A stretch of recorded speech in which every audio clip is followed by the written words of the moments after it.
तासगाव मधलं आमचं थापा मारायचं ठिकाण म्हणजे आव्याचं दुकान. आमचं आव्या लय मोठं मोठं बोलते. असंच एकमेकाची माप काढत होतो तोवर आमचा आव्या म्हणला, राहू दे, आपला एक मोठा कार्यक्रम घ्यायचा आहे आपल्याला, आणि त्यासाठी आपल्याला एक चांगला केटरर्स आणि चांगला आचार्य पाहिजे. बस म्हणलं एवढंच. चल म्हणलं तुला लाईव्ह डेमो दाखवतो. तासगावातलं बेस्ट केटरर्स आणि बेस्ट आचार्य दाखवतो. मग तासगाव विटा रोडला परशुराम कार्यालय होतं, तिथंच दोघांनी एंट्री मारली. जिथं बर्थडेची कुणाच तरी पार्टी होती, कुणाची होती माहित नाही, म्हणून दपकत पाऊल टाकत आत गेलो. आता बघा की राव कसली भारी अरेंजमेंट केली, आणि ह्यो मोठाच्या मोठा लाटा असा बफे लावलाय, ते पण एकदम कडक यंत्रणेमध्ये. हे सगळं केटरिंग मॅनेजमेंट तासगावचं फेमस दत्तकृपा केटरच्या अंडर येते.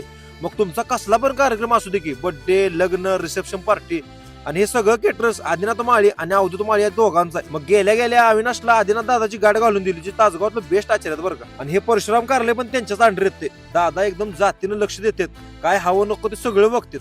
तासगाव मध्ये काय तर कायम नवीन नवीन आणत असतात. आज काय आणले बघूया जरा म्हटलं. मग स्टार्टर मध्ये मंचुरियन